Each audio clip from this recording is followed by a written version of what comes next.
Alright mga kapatid, kasama ko po ngayon yung pinaka-controversial na tumatakbo mayor ng Caloocan na si Mayor Sani Trillanes.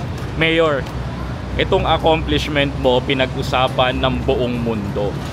Mayor, tanong ko lang, mabibigyan na ba natin ng justice yung mga namatayan doon sa extrajudicial killing? Yun po ang hinahangad natin. Yung nangyaring pag-aresto ay unang hakbang pa lang tungo sa hustisyang matagal nang hinahangad ng mga pamilya ng mga EJKs.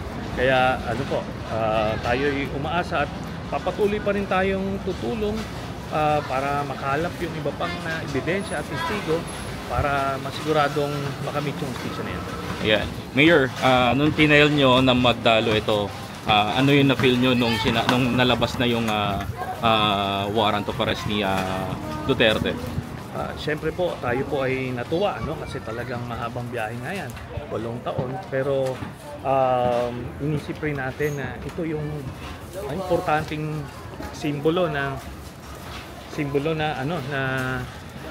mapapanagot ang kahit sinong leader na inabuso ang kanyang kapangyarihan at inapi yung mga pinamumunuan niya. So sana hindi po ito matularan ng mga iba't ibang mga naghahangad mamuno sa ating bansa. Kasi pagka hindi mapanagot yon, wala nang saysay yung ating justice system. Kasi correct. Yung mahihirap po pagka makanakaw sila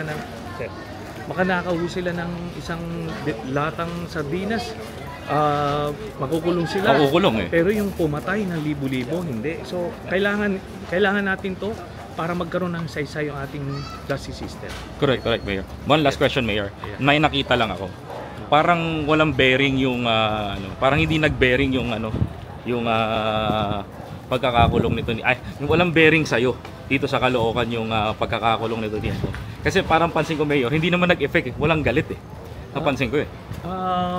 Siguro dahil nahihiwalay nila yung pagiging mayor, ito yung mga problema pang araw-araw na kinakaharap nila.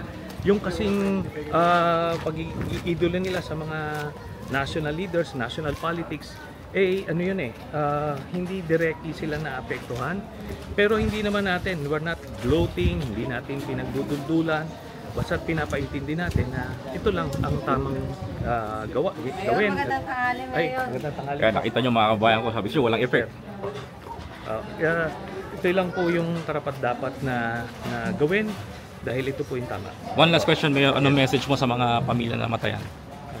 Well, ito po, alam ko po na matagal po ang inyong inantay dito sa araw na nangyari na to, at alam natin din na hindi maibabalik nitong ating paglilitis na ito ang buhay ng kanilang mga kamag-anak, pero kahit paano ay magkakaroon ng saysay yung kanilang pagkamatay. Ito po. Ayan, maraming salamat po, Mayor Sani Trillanes. Mayor, congratulations and thank you for the justice. Salamat po. Ito po mga kababayan ko, kasama si Mayor Sani Trillanes. Pakita natin yung taong bayan mismo ang sumisigaw para sa kanya. Grabe. Ayan. Ito, mas halos tangkiligin talaga ng taong bayan si Mayor.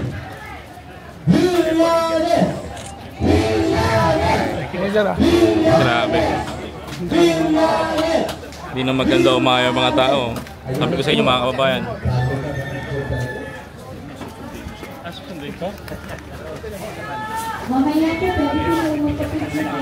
Grabe oh.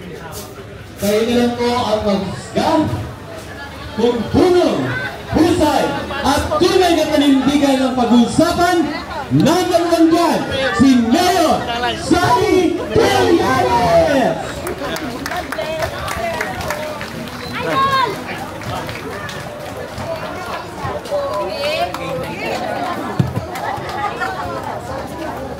Ay, magandang hapon po sa ating mga kababayan dito po sa Barangay 19 at Barangay 20. Kamusta po kayo?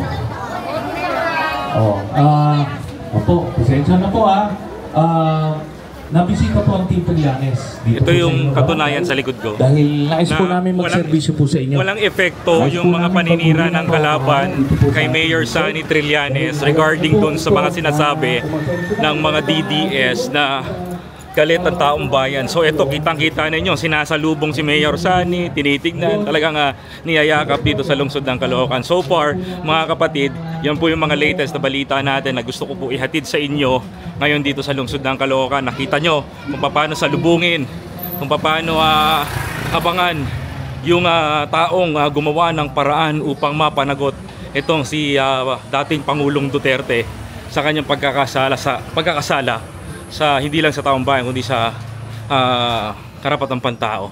Kitang-kita nyo naman kung paano siya salubungin ng tao, kung paano siya tignan, pakinggan at palakpakan dahil sa malaking accomplishment na nagawa niya dito sa ating bansa. At isa rin dito, mga kapatid, nabigyan din ng hustisya yung mga tao na umaasa, mga kababayan ko, na mapanagot itong dating Pangulong si Duterte. Ikaw, ano ang pananaw mo? Ano ang opinion mo? Maaari mo bang i-komento sa baba ng channel na to para nang mas maintindihan natin at kung ano pa yon, mga kababayan ko. Okay? Please don't forget to follow, like, and subscribe. Dito lang yan sa Biyahe ni Koy TV. Mga kapatid, maraming salamat po. Ako po si Biyahe ni Koy. Sama-sama po tayong babangon muli para sa bagong Pilipinas. Maraming salamat po. May kikwento kami ni Mark sa inyo. Makinig kayo mabuti. Kanina, nagsasalita ako dyan. Nangangampanya nga. Tapos dito sa Caloocan, sa Liano. Tinanong ko sila, ano ba ang problema dito sa inyo? Kasi iba-ibang parte ng Caloocan, iba-iba problema. May isa nagsabi, traffic. Iba nagsabi. So, yung isa, ang sinabi, yung mga kabataan namin dito, yung iba, nalululong sa droga. Parang napaano ako biglang napaisip ako, teka lang, kasi kung isipin mo, yan yung mga issue na kung saan pumapatok kay Duterte. Diba? Totoo lang, rintok lang. Yan ang number 1 issue nila. Alam mo, sinabi ko kay ate. Ate, ito ang masasabi ko dyan. Si Sani Trillanes, of course, alam natin, galing sa military yan. Yung disiplina niyang natutunan doon, dadalhin niya dito sa mga kabataan sa Caloocan. Correct. So, ang gagawin niya, yung mga anak ninyo, didisiplinahin, hindi papatayin. Yes. Yun din ang isa sa mga kinlaro ko kay Mayor Sani. Niliwanag ni Mayor Sani sa akin, Sani Trillanes sa akin yan, through live streaming. Ang sabi niya, kailangan repasuhin, bigyan ng atensyon, hindi para patayin. Hindi para patayin. Kasi doon ako napaisip teka, yung mga ibang supporters ni Duterte, gusto nila, adik, patayin, adik. Pero teka, anak natin yan Buhay yan Pinag-uusapan natin dito, mga kapitbahay niyo, mga anak niyo. Diba? You know, yung papatayin yung anak, disiplinahin yung anak. Hindi alam ng tao you know what's the reason kung bakit nakulong si Duterte doon? It's because lumabag siya sa karapatang pangtao, hindi lang sa Pilipinas kundi sa buong mundo to. Kaya ngayon, haharapin niya, well, of course, Mayor Sani Trillanes gusto niyang mangyari is, kinlaro niya naman sa akin to. Gagawa natin ng rehabilitasyon yan, bagyan natin ng pagkakataon, hindi natin kailangan kumitil ng buhay para supuin ang droga. Buhay yan walang sino man na may karapatan na pwedeng bumawi ng buhay, tanging ang Diyos lamang. Tingin ko doon papasok yung kanyang training sa kanyang kabataan nung siya ay pumasok sa military. Sa military, sa school. Pero in fact, Mark, in fact, ito ang patunay na walang talab sa Caloocan yung ginagawa nila na paninira ngayon na ayaw doon ng tao kay Trillanes. Pero ito, pakita natin. Alam mo, Mark, pakita natin. Ayan ang tao. Ang dami pa rin tao hanggang ngayon. Ito, papapakita ko pa sa inyo. Ayan. Hindi naman kayo siguro magtitiis na mabilag sa init para lang mapakita ng Team Trillanes. Nag-aabang sila ngayon kay Mayor Sani Trillanes. Ayan. Okay. Nag-aabang sila. Ayan, diba? Ayan. So, ayun mga kapatid. So, abang-abangan natin yung mga susunod na kabanata ngayon dito sa loob ng Caloocan, ha, mga kababayan ko. So, Mark, pinakita ko sa kanila na walang epekto. Wala nga. Kasi ang ganda ng tanong, doon ako na talaga doon sa tanong ni ate. Naka-live pinakita doon. Anong plano niya sa mga kabataan dito na yung iba nalululong sa droga? Hindi po pwedeng sabihin solusyon na papatayin po natin yung mga adik ng anak. Ganun ba yung gusto ng mga supporter ng kabilang kampo ni Duterte? Patayin yung mga anak na nalululong sa droga? Hindi biktima nga sila. Dapat ang asikasuhin administrasyon ngayon, which is ginagawa naman ng administration, sinusog po nila yung mga ulo, mga stores. Kaya nga nahihirapan. Mga bobo na drug lord, mga sinungaling. Nahihirapan nga i-penetrate ngayon itong bansa natin ng droga kasi napansin mo, nahihirapan sila i-penetrate kasi nahuhuli. One thing na isang pinakamaganda, almost 1.5 billion na value ng drugs na nahuli sa Batangas last time with the PNP naharang sa checkpoint, 2 ban, di ba? Ganun dapat, at least less na namatay. Kaya dapat yung mayor, dapat din matigas din, hindi takot, hindi lalabanan din yun. Pero tutupuin niya yung droga, didisiplinahin yung mga didisiplinahin, hindi papatayin. Hindi papatayin. Yes, of course. Kasi ang nilalabang ko dito, walang karapatan si Duterte mag-utos na patayin ng adik. That's it, mga kababayan. No? Sabihin na natin na hindi para ang dahilan nila para sa anak nyo to, para sa anak nyo yan, para sa anak nyo. Hindi rason yun. Hindi ko pagkakatiwala ang 32,000 Pilipino who died on EJK sa 6 na piraso, mga kababayan ko, na napahamak ng dahil dito. Ano mo, mga kapatid, mga kababayan ko, marami po talagang nangyayari, pero marami po talagang nangyayaring krimen na katulad ng ganyan. Pero kailangan lang po natin dito na ito po ay sugpuin sa tamang paraan at hindi po patayin.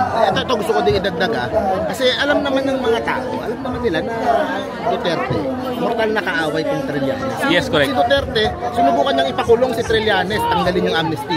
Sinubukan din yan, kasi kinukwento ni Mayor Sani, may mga pagtatangka sa kanyang buhay. Yes. 8 taon. Ilang beses na, marami na. 8 taon magkaaway lang yan, dalawang yan. Alam na ng tao yan. Yung kabilang side, diba, dating kaalyado, pero yung 3 nilang congressman dito, pumirma na impeachment. Diba? Diba? Anong rason nila? Bakit ba't sila pumirma? Dati kakampi nila, ngayon tinrider nila. From the start, magkaaway talaga sila. Correct. Diba? Anong magagawa natin? Gusto siyang ipakulong, gusto siyang lalaban yung tao. Hindi naman papayag yung mga Magdalo na gawin yun kay Trillanes. Correct. Kaya yun naman, naiintindihan naman ng mga karamihan sa mga taga-Caloocan yan. Sana mas maintindihan nyo pa po sana yun dapat ninyong maintindihan at ini-spread po namin to. Alright, maraming salamat Senator Mark Gamboa, number 27 sa balota sa Mayo 12, magkita-kita tayo. Senator Mark Gamboa, number 42 sa balota, Magdalo Party List, at number 4 for the win, Mayor Sani Trillanes. Maraming salamat po. Ako po si Biyahe ni Koy TV. Sama-sama po tayong babangon muli para sa bagong Caloocan. Maraming salamat po.